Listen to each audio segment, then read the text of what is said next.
What's going on, y'all? Welcome to another episode of the Speak Up Sports Podcast with Cass Christian Shad. What's going on, fellas? Good with y'all What's boys. good? Good. It feels like I keep saying this because the NBA Finals has been so damn long with the layoffs in between each game, but got another game here tonight. Obviously, since we were last here, we've seen a few games. Obviously with the Pacers taking a lead in the series, and then the Thunder storming back in Game 4, and then ultimately with Jalen Williams having a 40-point game in the last Game 5 to turn the series to 3-2, leading to tonight. How do you guys feel about how the series has gone so far, and where things are going to go tonight? It's been a good ass series to me. Shout out to the Pacers. I'm pretty sure most people picked the Thunder to win. A lot of people probably picked the sweeper in 5, but they've been showing fight. What's that game? I think it was Game 5 where they had a chance to come away with the win. But shout out to Jalen Williams. He balled out. He did his thing and he got them over the hump. So now they up obviously 3-2, looking to close out tonight. Which again, I believe they probably will close out tonight. I don't know if we got reports on if Halliburton is playing or not, but he is injured, so that'll be a big shot to the Pacers. But again, good series, good fight by the Pacers. Can't be mad at it. Yeah, they've been hanging in there. You said Game 5, Game 4. They also honestly, they probably should have won that one. Yeah, that's what I was thinking. Game 4. I was thinking Game 4, and that's the one when Shea made some huge shots down the stretch to kind of put it away. But they had control of that game going there like halfway through the fourth. So I mean, it's tough when you look at it like that, especially with Teresa's injury going forward. But like you said, Grizz, I like the series, man. It's a solid series. It's kind of what you wanted. You definitely didn't want like a sweep. You didn't want a gentleman's sweep. Pacers definitely brought their punches, and OKC kind of punched back, course correct to what I, kind of thought it would be. But honestly, this series still has a chance to go 7. So it is exciting to see who steps up tonight, especially on the Pacers. Yeah, it will be interesting to see who steps up for the Pacers, and if once again, I'm here to say if Tyrese Halliburton cannot go, the Warriors stuff and trying to play when you can't move is just hurting your team more. So if he can't play, he can't play, and he should sit out. I mean, I don't care what anybody has to say in terms of criticism for sitting out a game that you would obviously need in the NBA Finals. But if you can't move, I mean, I just don't think that it makes too much sense. But it's been a pretty close series the entire time. But I do think that OKC closes it out tonight. If Halliburton was healthy or not. But if it does go Game 7, obviously that would be exciting to see. It's kind of been a good culmination of everything that kind of against what everybody's been saying the entire season in terms of basketball not being where it is. And people that's actually been watching basketball kind of been pushing back and being like, nah, this has been a pretty good season, pretty excellent season all around, ending with two teams that, are small market teams going head to head in what's been a tough series. Even, even though, well, at least I did, thought that it could be a 5-game series, but I thought it was going to be a close 5-game series. And, we've gotten basically every single game has been something except for Game 2 has been close back and forth. So even Game 4 with the Pacers up, a decent amount. Like, I mean, they were still going back and forth until, the Thunder kind of cut their water off. But, if Halliburton is going to play, he does have to show up. It can't be this, he's just out there having the couple points that he had in Game 5, scoring his first, what did he have, his first field goal? Or I don't even know if he made a field goal, honestly, but he had, 4 points by the end of the game. And, that can't be it, So it's going to be the I know Indiana, their fans are probably a little bit down, thinking that they probably should have got Game 4, but they do have another opportunity, to tie the series up and take it back Game 7, and then anything can happen in Game 7. So I think that the fans will show out tonight, and regardless of what happens, we'll have a pretty good atmosphere, a pretty good game in general. So I'm excited. I am excited. I agree with you 100% on that. Like, if you out there, I mean, don't go out there if you limiting the team. Because really, honestly, man, if he would have just hit, he didn't have any field goals that last game. If he would have hit a couple, but I'm saying just like 2, that game would have looked a lot differently, and they probably would have had a better chance to win. Just 2, just make 2 shots. Honestly, that would have made a difference in that type of game that it was in Game 5. I understand, like, this the finals, you got to tough it out, but at the same time, dude, like, you're not helping anybody. You're not helping anybody. Like, it's contrary to popular belief, it's not gonna make you look bad if you sit this out, man. You're injured. It happens, and that's kind of what he's, I can tell that's kind of what he's like trying to guard against. Like, he don't want to just be put out and be like, oh man, he quit on his team or whatever. Like, no, bro, like, they're going to criticize you anyway. Yeah. I mean, you already had, once again, the loudmouth of the sports media talking about, I'm glad that he's injured, because that gives us a reason. Bro, like, why did he say that? Bro, oh my God. And then he tried to, like, clean it up a little bit. Nah, bro. Nah. I ain't no clean that up, bro. That was crazy. Yeah, so, I mean, they're gonna criticize him regardless. So, I mean, do what's best for you. And do what's best for the team in terms of, if you're not giving anything,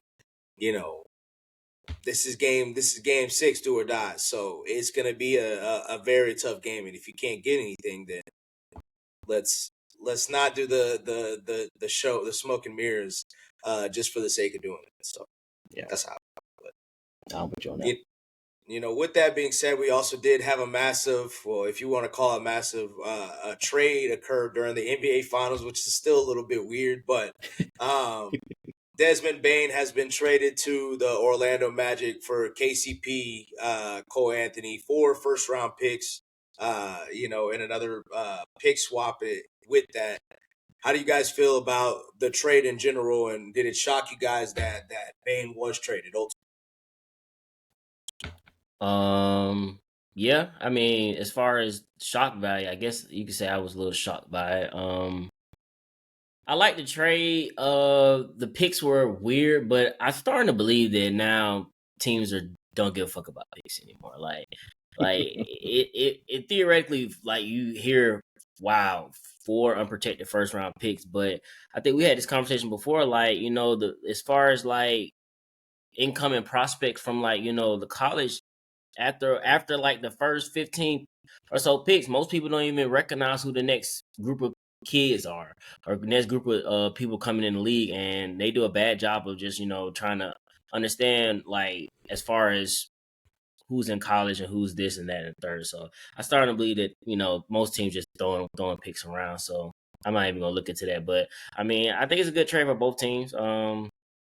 I mean, that just means if Ja, this your team, you just got to step up next year. Like, Bane was a good piece of your offense. He can light up the scoreboard. Obviously, Triple J, he need to get his shit together too. So, yeah. I mean, I'm shock value for me. Yeah, I am shocked. I figured the Grizzlies would keep him. Yeah. Compared to Ja and Jackson Jr. So it's interesting. Honestly, we'll kind of see. And they kind of came out and said that they're still trying to build around Ja and Triple J. So is that the right thing to do? Time will tell. But for Bane, I mean, in Orlando, it kind of brings us back to the conversation we were having like a few weeks ago, like 2 weeks ago, I think, when we were talking about how open the East seems. You're looking at it, and you had the Pacers in the finals. You had the Knicks, who just fired their coach, still searching for what they're gonna do. You had the Boston Celtics, who have injuries. Both their stars are injured. At this point, both their stars had surgery this all season. So you're looking at it, and it's like, well, we might have a chance. We finished, what was their 5 seed this year? We might have a chance to come in and make some noise and make a little splash. Now, Is it a bit much to me? Yeah, but at the same time, people value picks all the way differently.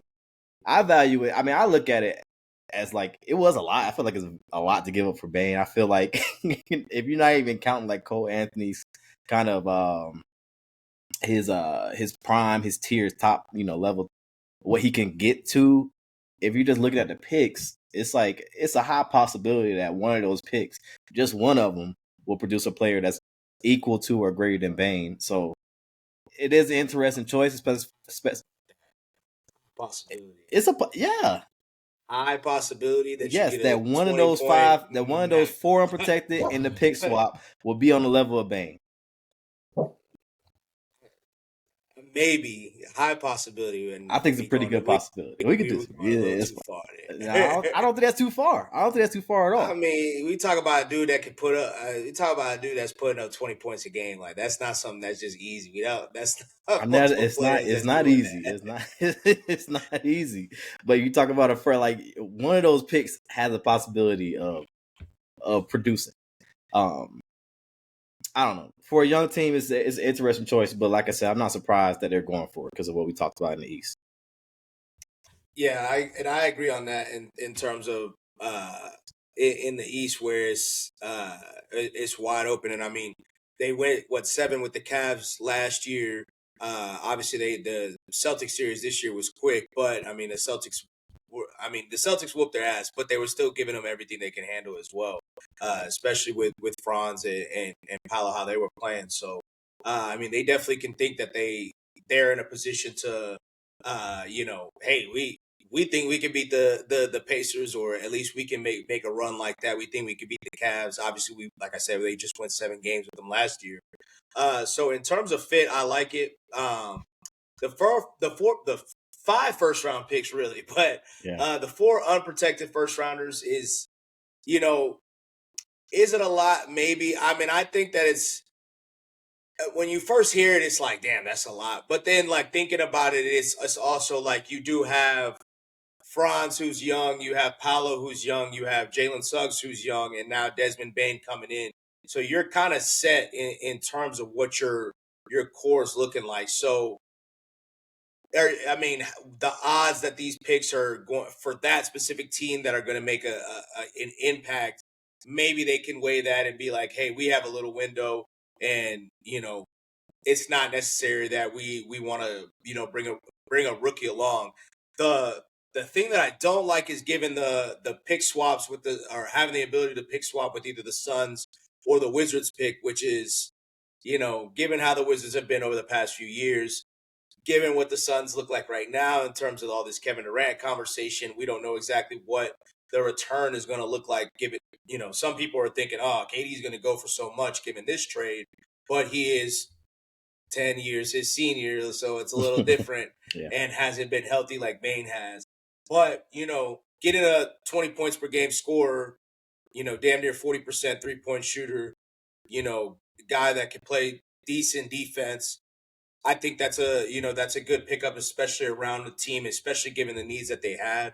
And KCP wasn't able to give them exactly what they needed this past year. He struggled shooting comparatively to his previous years. So but the only thing, my thing with in terms of like not caring about the picks itself is that how are you looking at the Thunder right now, given all the picks or people that they have in their wings and they're in waiting, like Casey Wallace or Aaron Wiggins, that is giving them solid play, and it's just been from guys that they've drafted and developed. So you would think to an extent, like you're watching the NBA Finals, you're watching even the Pacers to an extent, like they do have the players that they traded for, like Halliburton and Siakam and Neesmith, but they do also have players that they do have waiting in the wings, and a guy like Ben Mathurin who has made a huge impact isn't a guy that they drafted as well. So it's 4, maybe if it was 3.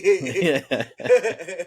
That's kind of where I'm at with 2, it. Yeah, that's kind of where I'm at. But at the same time, I think getting Desmond Bane, it should be a huge pickup for a team that everybody thought was on the up last year, but obviously injuries happen for him. So yeah. we'll see how it shakes out. We'll see what the rest of trades look like for the rest of this summer, and that maybe that'll help assess it. More complete. We can give a more complete review there. But in the East, like I said, I mean, I think ultimately that's probably how they feel. So, Yeah. What other player aside from Kevin Durant and Giannis, who doesn't appear to be moving, is somebody that you can get at this point? And we always were like linking, people were being linked to the Magic, for a couple of years now. About them taking that next step. We talked a lot about like what Paul George would look like there. And kind of players on that kind of caliber. So I was not surprised at all that they actually went for it finally. It just seems like a little bit much. We'll see. And I mean, I think that also kind of, it kind of, for Jalen Suggs, I also feel like it kind of gives him that, like, this is the team. You're going to be the guy that's kind of there, because I know he's been somebody that's been in trade talks over the past couple seasons. So to me, that kind of like screams like, hey, they're fully rocking with Jalen Suggs, and his position with the team is kind of locked in. So we'll see. I'm excited to see what they look like. Paolo's got to get right, in terms of his game. Not to say that his game is lacking or anything, but there are some things that he could add, to make him even better. So, switching gears into the NFL, we did have I don't know if some people want to say a huge signing or not, but Jaire Alexander going to the Ravens, on a 1-year contract. How'd you guys feel about that signing that happened yesterday? I mean, hey, he wanted to play with Lamar, and so you can't fault him for wanting to play with a contender. Obviously, college teammate.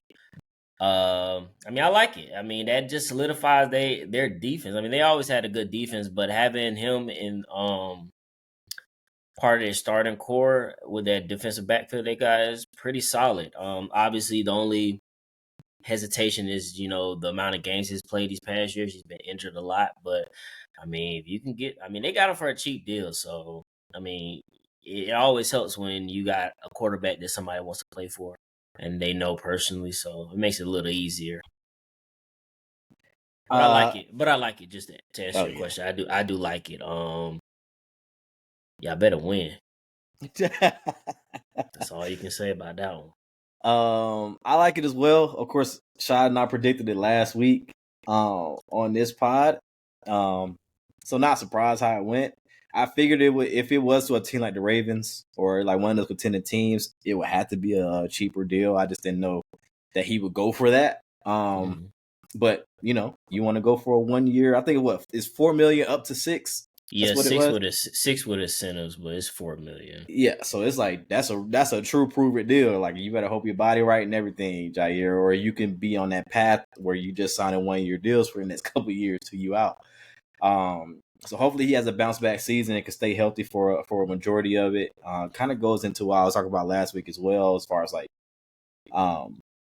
going to a team that doesn't necessarily need him, but could definitely use him. And I think he does put them in a different tier as far as their defensive backfield.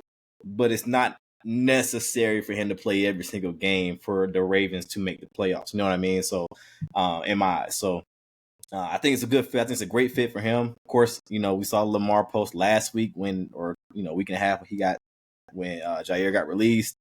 It picked up a little bit more steam when Lamar took it to the podium a couple of days ago and said, "Eric, go get him."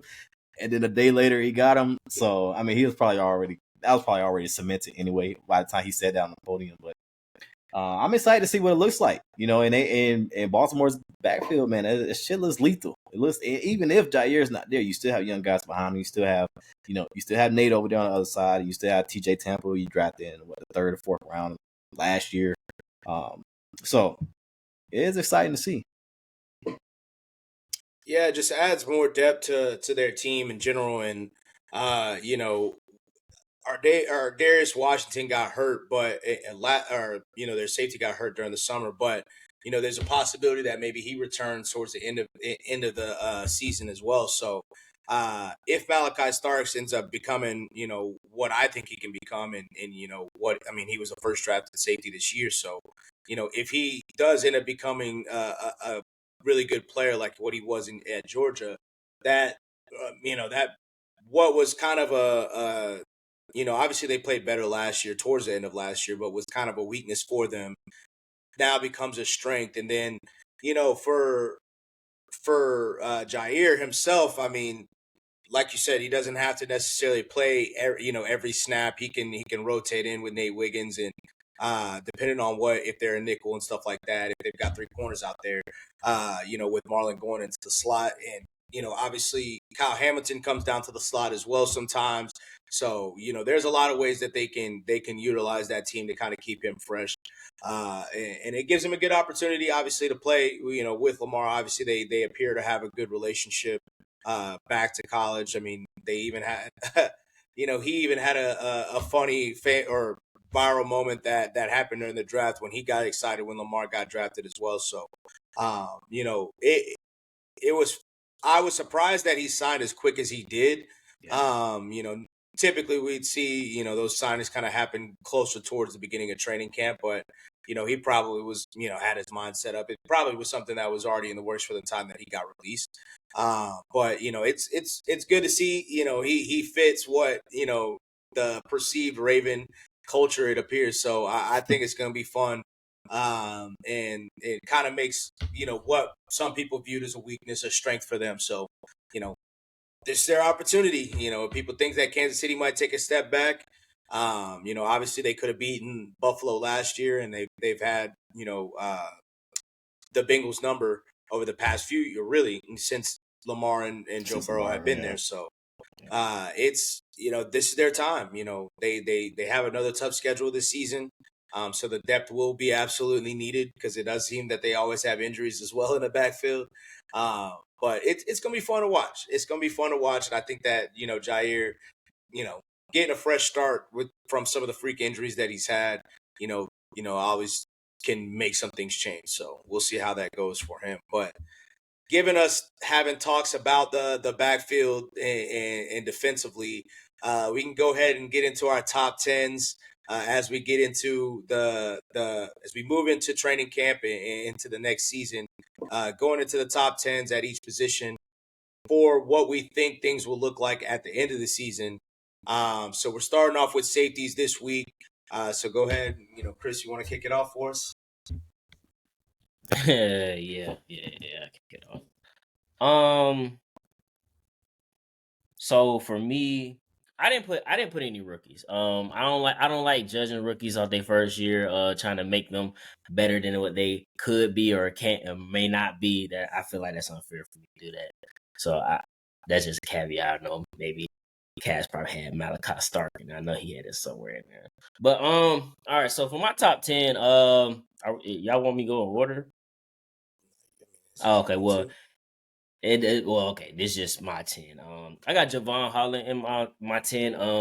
He was a good safety for Miami, and I believe, and this is more so not just for what he did in Miami, but him going to the Giants. That defensive line is going to be a problem. There's going to be so many opportunities for that defensive backfield in general, to make plays, to be able to, ball hawk, come downhill.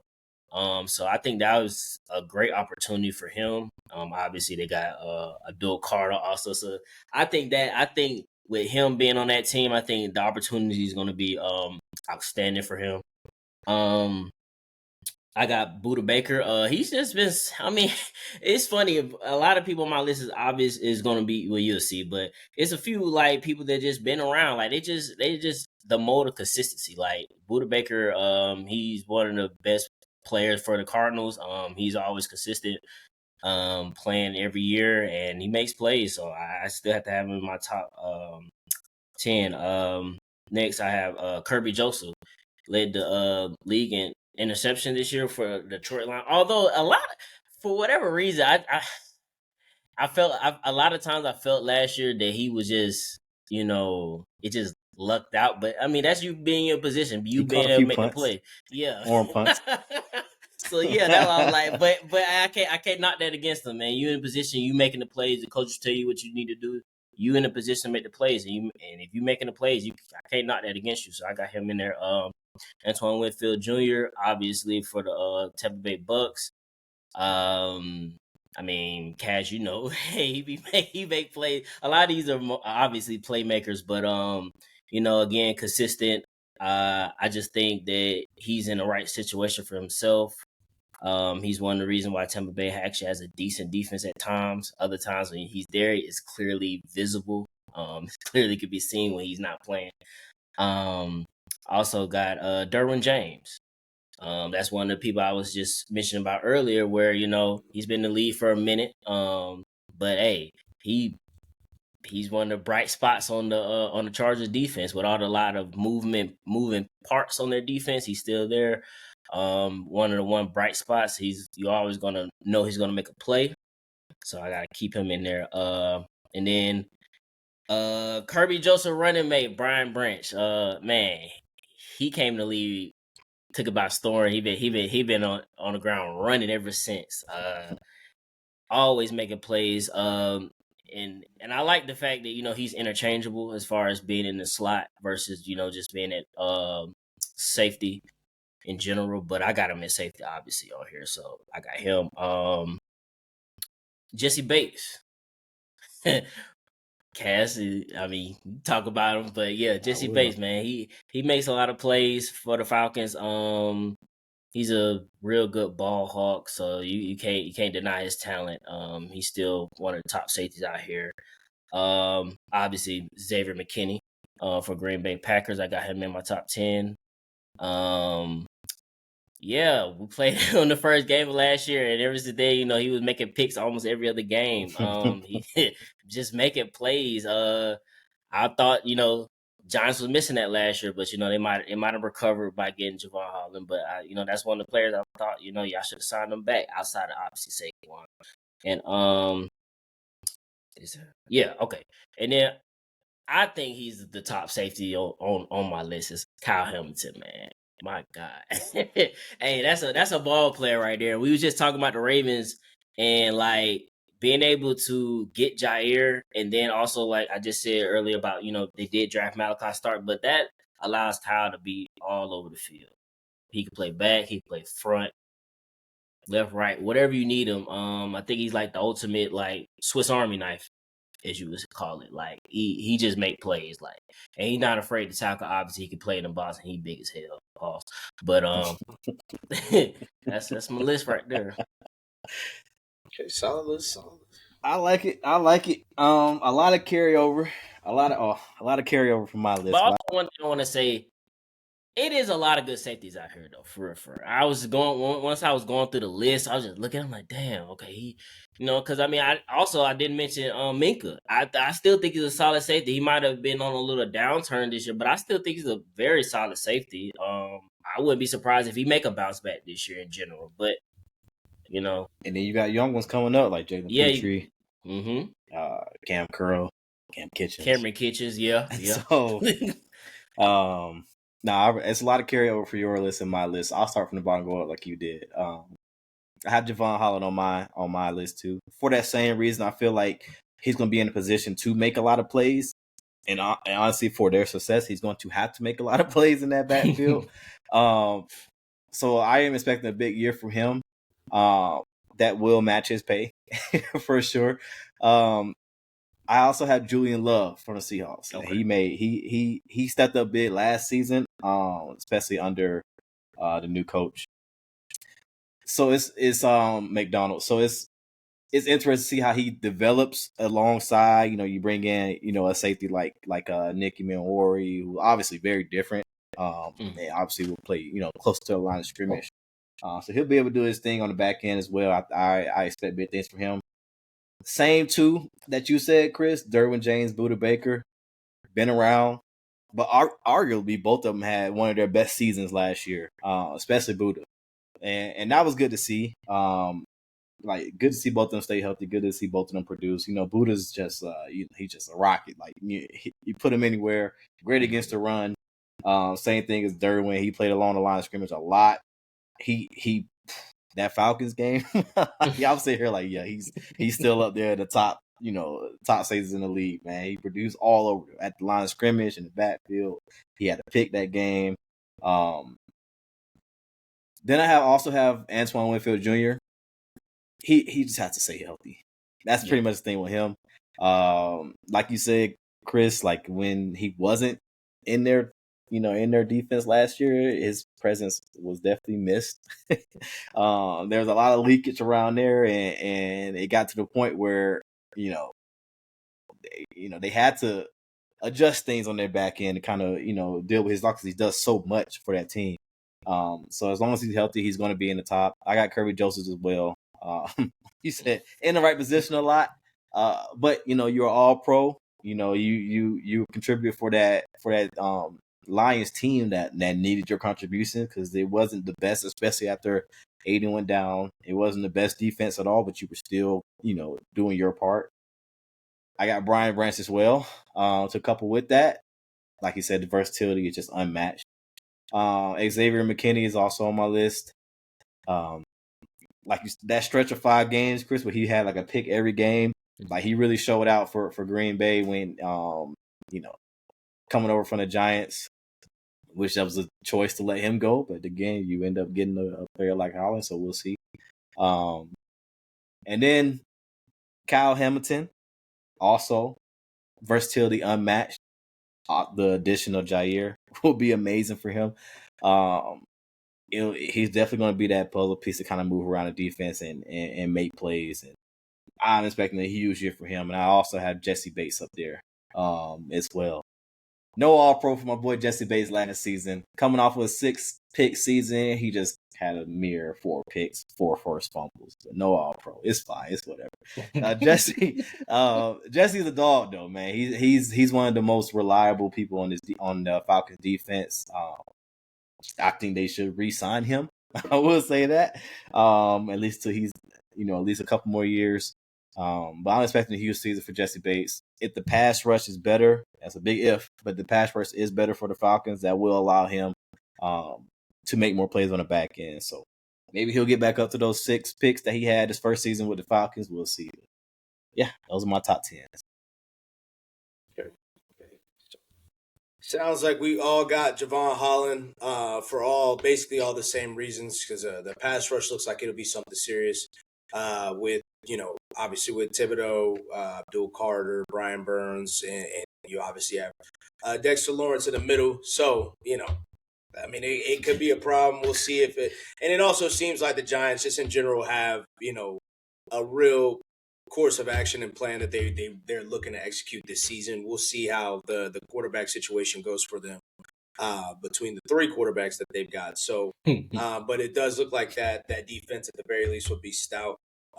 Excuse me. I also had Derwin James, big season, obviously, that as you can expect with having Jim Harbaugh coming over there, Jesse Minter, a young defensive coordinator that's up and coming. So I think that continues this season, and the progress of the defense, and I think that Derwin James would be key in that. I also had Antoine Winfield. This past season missed a few games, but still an impactful safety. I think that this year with Hassan Reddick maybe making an impact and kind of becoming what people thought he would be last year with the Jets, to kind of help out that pass rush with Yaya Diaby as well. I think could possibly be, helpful for them, but we'll see if that ends up being the case. I also had the 2 Detroit Lion boys with Brian Branch and Kirby Joseph. Obviously, Brian Branch started off first game of the season, first game of his career, pick 6 on Pat Mahomes. Crazy. And he's been great ever since. And then Kirby Joseph having 9 interceptions last season, kind of been a ball magnet for his career. I was a little hesitant to put them on just because of all the turnover that the team has had, but they've obviously done a good job of building a legit program. So even with the turnover, you still expect them to have made the right decisions in terms of OCDC, and I think they keep the wheels going there. I did have Minka on mine as well, and I think if the rumors that we're hearing about a certain addition coming over there, I think with Slay and Joey Porter Jr., and then possibly a guy like Jalen Ramsey coming over there with that defense and that pass rush, I think that he's in line to make a lot of plays and kind of continue that Steelers lineage as safety. I also have Xavier McKinney. I think his game speaks for itself. I mean, he was excellent from the start to finish last year. Probably even made a guy like Jaire a little expendable because of the contract that he signed coming over there, and not necessarily needing to rely on having a lockdown corner. I did have Hufanga Talanoa Hufanga on my list. Going from San Fran to Denver, coming off of a season where he was working back to get into healthy form. I do think that Denver defense is stout, and it's only gotten better in terms of its additions. Obviously, bringing him over, Dre Greenlaw, bringing him over as well as getting Jaire Barron in the draft as well. So I think that defense continues strong, and he's a big piece in that. I also had Jesse Bates, of course. Obviously been one of the best safeties over the past few seasons, coming from the Bengals to the Falcons. And hopefully he can continue that this season. And then end in mind with Kyle Hamilton.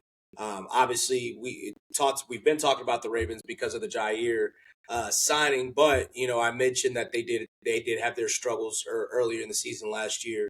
He was a big piece in switching that up when they moved him back to free safety and kind of let him roam, and that changed the outlook for their entire defense, because obviously they were the worst throughout the first few weeks. But when you see a guy that can, like you guys both mentioned, be a free, be a strong, be in the box, guard, slot corners, got kind of do whatever he wants. He's willing to stick his nose in it. Pause. That's crazy. He's willing to tackle. Like you mentioned, he's also 6'4", big dude, pause. And so Kyle Hamilton, I think has to make it into the top 10, just how dominant he's been. And it's still funny to think back that he dropped in his draft. And with everybody saying that he was the best player in the draft, and he still dropped. And obviously ended up with the Ravens. So we'll see. I think with the additions of Malachi Starks and Jaire, as I mentioned, will be huge for him. And maybe we'll see Malachi sneak up in this list as well. I wanted to put him in there, Chris, to be honest. I know. I was funny. It's a perfect. Especially with the if you had any doubts about him, it's a perfect fit in terms of where he landed, and now with the addition of Jaire, kind of having a complete room from corners and safeties. So they can get their pass rush has obviously been good, but if they can kind of be dominant like they were a couple years ago. Mike Green. But I do agree though, Shy. If that rumor is true for the Steelers, Minka gonna have a hell of a year. Yeah, we gonna see. Maybe next time we're on here, we'll be talking about a trade with Jalen Ramsey. But before we sign off, we got to talk about that 10 Billy. The Lakers have officially been sold off from the Buzz family. Obviously, they've owned the Lakers throughout the entirety of our lifetime. We've heard all the stories in terms of how Jim got the team, the Showtime Lakers. Obviously, we've heard the bickering between the Buzz family, and now with Luka coming over to the Lakers, they have officially been sold. What did you guys think about the news when you heard it? Talking about 10 Billy, largest sale of a professional team in the history of sports. Showtime, man. Goddamn. I just wonder what prompted the sale of the team. That's what I wonder a lot of times when it comes to even with the Celtics. It's just why now? What changed? What made you believe that you should go ahead and get rid of him? And maybe she just don't want to do it anymore. Maybe she don't like it. But interested to see if they're gonna keep that GM though. That's what I want to know. Well, she is. There were reports that she's going to stay on as the okay. governor or whatever they want to call it. But 10 billion is crazy. 10 billion is crazy. But that is the marquee franchise of sports. You talk about any sport, like if you go overseas, you go anywhere, what team do you know? And everybody knows the Lakers. You know what I mean? So it's not surprising that this team went for that much. It's I think it's strictly a money issue with them. There were rumblings, little rumors over the past few years about the buses and how they are financially. And of course they're not like, you're not going on broke or nothing like that. It's not be crazy, but there are rumblings about like how much they were actually like making from this. So and I think it's strictly a money issue why they chose it, and her staying on kind of as that governor kind of cements that. That is pretty much all about money. But it is what it is though. Like now that you have, this, he's the owner of the Dodgers. We'll see if he tries to, monopolize more of that area in different venues and different sports. So it is, we'll see how they're ran from now on. If it is, I see a lot of people saying, oh, the Lakers can finally be run like a business, and all that stuff, because obviously people had issues with the family kind of business thing, I guess. So we'll see how much actually changes. I don't think that much actually changes, but it's been a talking point about that. So yeah, I would love to be, like I said, when it happened, I would love to be a fly on the wall just for the conversations in terms, because I know a lot of people have been making they get Luka and now they sell, but this has had to have been some years in the making. It couldn't have been something that's, just it just happened. Luka got traded and they were just like, in the past 10 months we're gonna put together $10 billion to give you guys. Like, so that I would be interested to see how all those conversations went, but it's an end of an era. It's end of an era for the Buss family. It was a lot like with the situation where she's staying on, Jeannie Buss as the governor. We'll see. They say that they got that in writing, but that was the same thing that we heard with the Dallas Mavericks and Mark Cuban at the time, when he sold as well. So we'll see if that is actually something that sticks. They say that he didn't get it in writing, but she did. So. But yeah, we've seen that they already will look to start making some changes in their front office. I don't know if that means a change with Rob Pelinka, or if that just means the expansion on. I've read that they don't have a professional scouting department, basically. So maybe that changes that. Kind of helps out with player development, player acquisitions. Maybe they make better decisions than some of the ones that they've made. But end of an era. No more Staples Center. No more Buss family. So it's just marking some more changes. I imagine with the Celtics obviously being sold recently, and now the Lakers being sold, I imagine that we'll probably see some other teams trying to get in on that as well. I don't know if you get in as lucrative as that $10 billion, but any type of billions is something that is not something to scoff at. So, it's going to be interesting to see if there's going to be any changes. What that looks like for the Lakers moving forward. Obviously, there's some things that one of the things that we heard a lot last year was the Lakers got outbid for the coach at UConn. So maybe that's Tyronn Lue a few years ago.